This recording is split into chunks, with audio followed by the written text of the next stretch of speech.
we have this idea that somehow attaining samadhi and the experience of unity, oneness, will take away all pain, all suffering, which is a misunderstanding. Now, it does bring about a profound realization. It is a glimpse into the nature of wholeness, but it is again a state.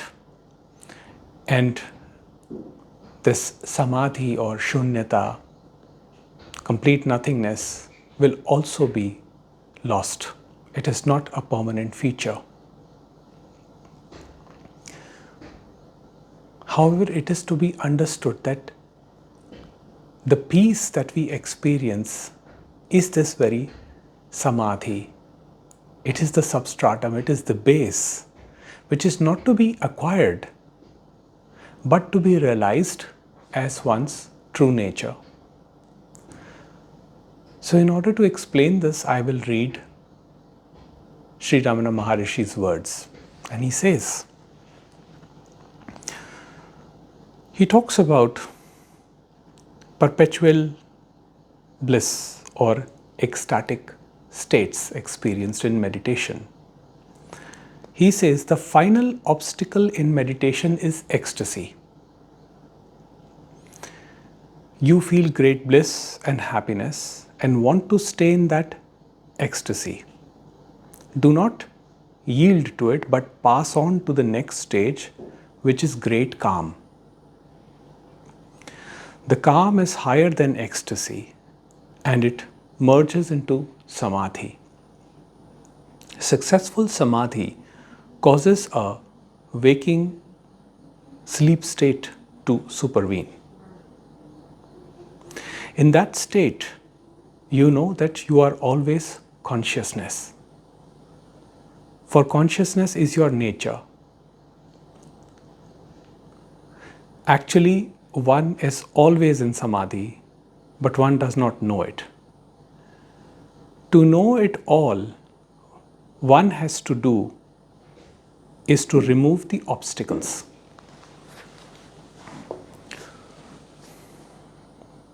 So when the false dissolves, what is unreal falls apart, what is left is the most natural state, which is calm, which is restfulness, which is the samadhi that Bhagavan is talking about here. The ecstasy is a state which is experienced during meditation. And sometimes there are ruptures which bring a heightened sense of pleasure and relaxation. But that again is a state, and Bhagavan is referring to something that is beyond that.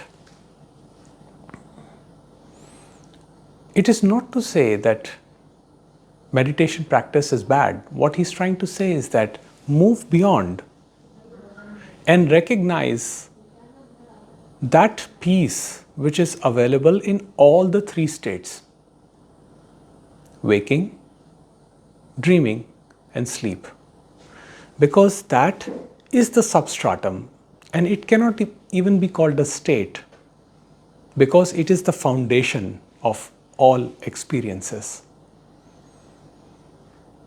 That itself is readily available here and now as this. It is home, it can be tapped into anytime, any place. All that requires is the mind to be calm, to be quiet. For most of us, the problem is that our minds are running. And why our minds are running? Because we keep consuming.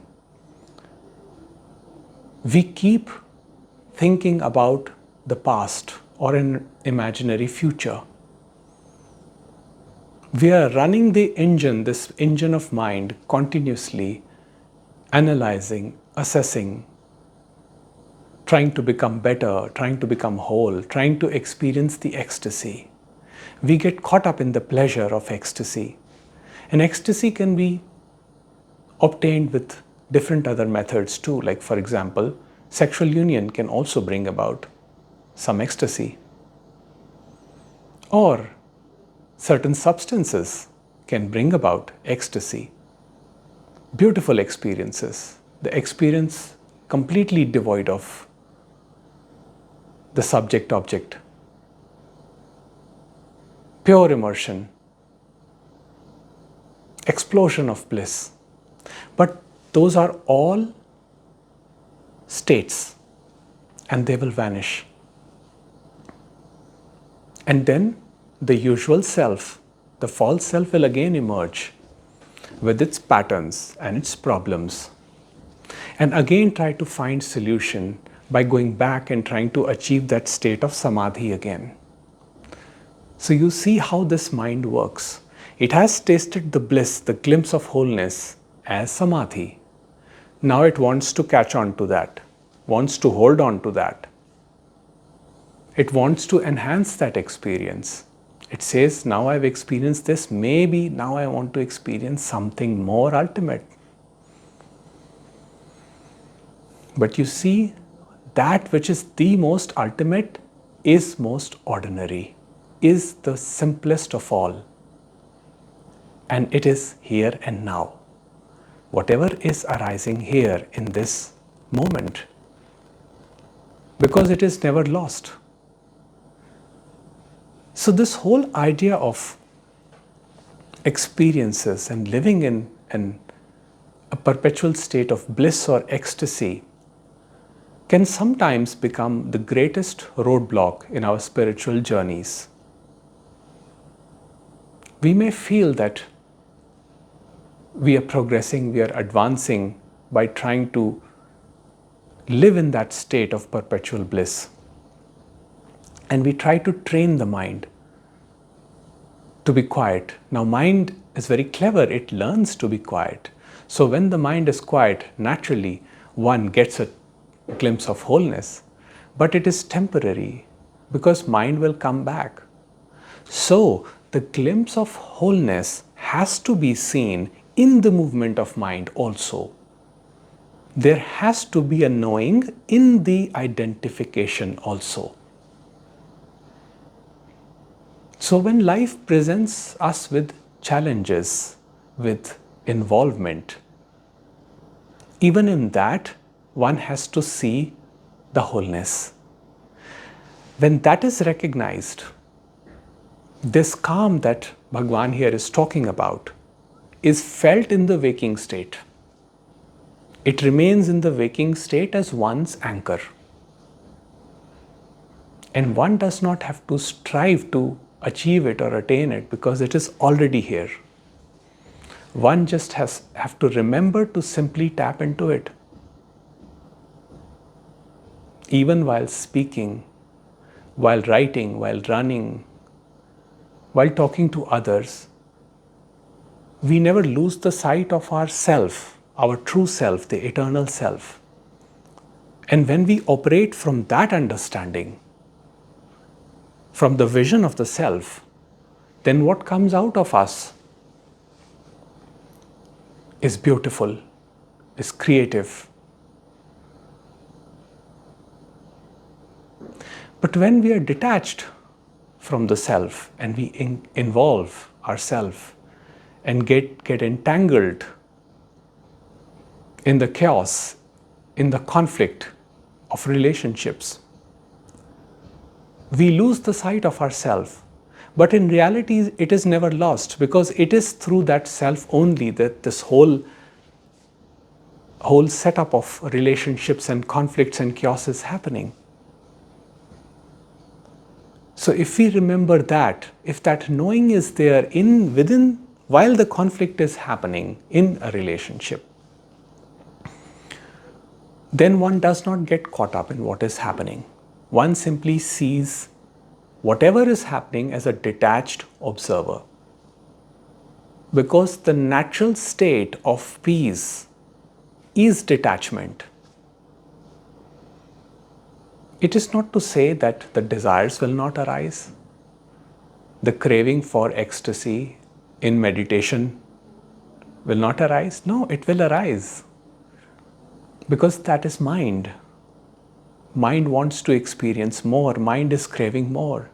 First it craves material. Then it craves spiritual, making it into a material object. So what is the solution? Bhagwan says, look at this mind. Look at this entire movement. And look at it while remembering yourself, the true nature, your Swarupa. When you are in that position where you can live with the remembrance of your presence, you are in Samadhi. And there is nothing that is needed externally, because you become the very wholeness. You become the self. You become eternal. So the experience of Samadhi, as we all know, is not the ultimate state. But something beyond is much more of vital importance, speaking relatively. It is most ordinary, but it is the most blissful. If that recognition happens by allowing awareness to do its job, by allowing oneself to be sahaj, to be resting in easefulness, rather than pushing, forcing, trying to sustain a state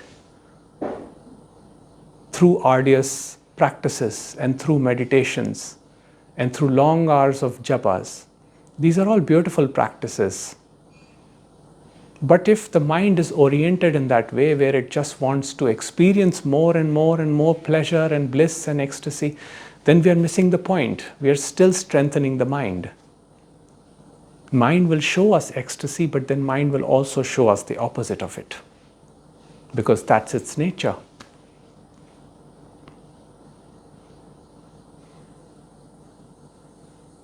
So this duality and its acceptance is at the foundation of this peace that Bhagwan Sri Ramana is talking about here. He's saying that most of us, all of us in fact, are in Samadhi. That is the base, that is the foundation from where everything arises. But we forget ourselves. We get caught up in the movement, and ecstasy experienced in meditation, the ruptures experienced in meditation are a part of it, but they are all a part of the same illusion, no matter how blissful they feel. And getting caught up in the experiences can actually strengthen the ego, because then the ego will start craving the experiences more and more, thinking that the more experiences I have, the more spiritually evolved I will be. Whereas the recognition of the self that Bhagwan is talking about, which is not a product of thought, it is not an outcome of thought, but it is simply a recognition. It is a knowing in action, or what Ramesh Balsekar would call understanding in action, or what other masters would call knowing in identification, in the flow of life. Or let me put it in a different way. Remembrance of God while living and operating in daily life is peace.